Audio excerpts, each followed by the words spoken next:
Halo guys, welcome back to my channel Nilam Sari Channel. Kali ini kita akan ngebahas tentang jangan pernah takut untuk dibenci. Wih, masalahnya berat banget ya, Beb.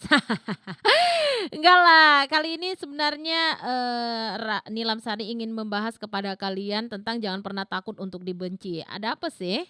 Nah, ada satu kesalahan yang acap sekali kita lakukan, terlalu takut untuk meluruskan apa yang salah karena bukan tanpa alasan, melainkan kita terlalu takut untuk dibenci oleh orang lain.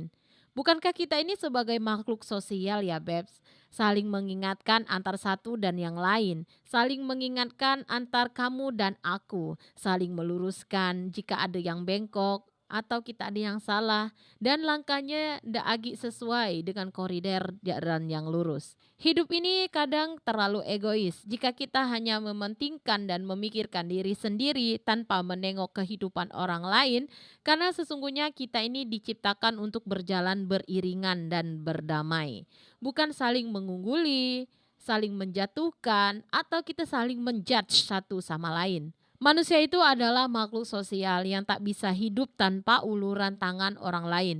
Jika ada yang berargumen bahwa saya bisa hidup tanpa uluran tangan orang lain, bullshit itu. Saya berpikir itu adalah pemilik argumen terlalu congkak, angku, bungkak kalau bahasa Belitung ya, yang tak mau menyadari betapa pentingnya hidup orang lain bagi hidup kita. Dalam mengarungi hidup di dunia yang panah ini terdapat dua hubungan yang harus kita jaga. Hubungan vertikal hablum minallah dan hubungan horizontal hablum minanas. Hubungan vertikal ini menyangkut hubungan kita dengan Sang Pencipta, Sang Pemberi rasa cinta dan pemberi rasa kasih sayang untuk tiap-tiap umatnya, yaitu kepada Allah Subhanahu wa taala. Kita merupakan makhluk beragama yang percaya bahwa kehidupan ini tidak tercipta dengan sendirinya, melainkan ada daya atau zat yang mengatur segala bentuk kehidupan baik di bumi ini maupun di dimensi lain. Karena kita itu percaya bahwa asal muasal kehidupan di dunia ini terdapat zat yang mengatur,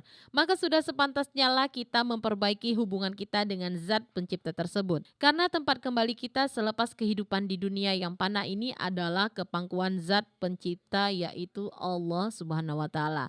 Allah lah yang menciptakan, maka Allah pula lah tempat peraduan terakhir kita.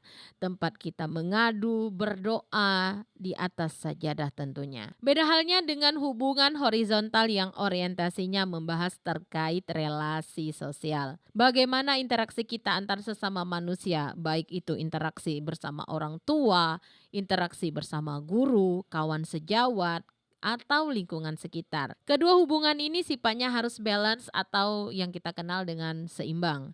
Layaknya sebuah pesawat, kedua sayapnya itu harus balance. Jika ada di antara sayapnya yang berat sebelah, maka sudah pasti pesawat itu bermasalah. Tak akan bisa bersua dan melepas rindu pada gelembung padat putih di angkasa. Begitupun dengan kita sebagai manusia. Jika ada di antara hubungan vertikal dan horizontal yang rusak dan terjadi disequilibrium, maka ia tak akan bisa mengarungi kehidupan dalam koridor yang baik.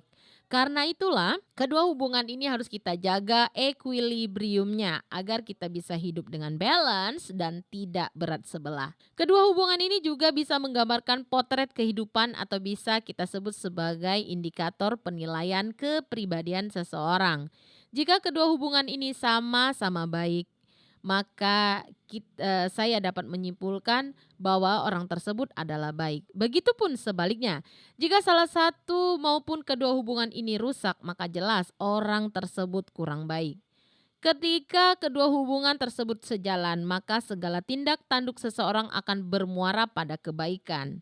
Karena itu, Nilam Sari mengatakan bahwa hubungan vertikal dan horizontal merupakan indikator baik atau kurang baiknya seseorang. Menjaga hubungan antar sesama manusia horizontal memanglah penting, tapi bukan berarti ketika kita menyaksikan seseorang keluar dari koridor kebenaran, yang kita lakukan hanyalah diam seribu bahasa, tak berani untuk menegur dan memberitahukan kebenaran yang sesungguhnya. Ada kalimat penting yang harus benar-benar bisa kita cerna dengan baik. Kalimat ini telah Allah notariskan di dalam Al-Quran surat Al-Asyr. Demi masa, Sungguh manusia berada dalam kerugian kecuali orang-orang yang beriman dan mengerjakan kebaikan serta saling menasehati supaya mentaati kebenaran dan saling menasehati untuk kesabaran. Dalam surat tersebut terekam jelas bagaimana Islam menganjurkan kita untuk saling menasehati baik dalam hal kebenaran maupun kesabaran. Jika kita tidak ingin disebut sebagai golongan yang merugi. Jangan terlalu acuh ya guys dan masa bodoh terhadap perbuatan orang-orang sekitar. Jangan menjadi CCTV dan penonton yang teramat setia. Gemahkan suara dan luruskan apa yang bengkok. Tapi sebelum menggemakan suara, ada satu hal yang harus dipahami terlebih dahulu, yaitu adab menegur dengan baik dan sopan agar tak menyisakan rasa dendam dan kebencian pada objek kita. Hadirkanlah sosok Rasulullah dalam kehidupan kita, di mana beliau senantiasa menyebarkan kebaikan, kebenaran serta meluruskan apa yang bengkok tanpa sedikit pun terbesit rasa takut untuk dibenci oleh orang lain. Selama kita masih tak berada pada koridor yang baik menurut diri sendiri dan agama, maka tetaplah menapakkan kaki dan melaju serta jangan takut untuk dibenci. Ya guys, itulah pembahasan kita. Jangan pernah takut ya untuk dibenci. Akhirnya untuk kalian jangan lupa untuk like, subscribe dan komen dan tekan lonceng notifikasinya biar Nilam Sari lebih semangat untuk berbagi kepada kalian tentang informasi apapun itu, di-share untuk kalian semua. Terima kasih, sampai jumpa di video selanjutnya.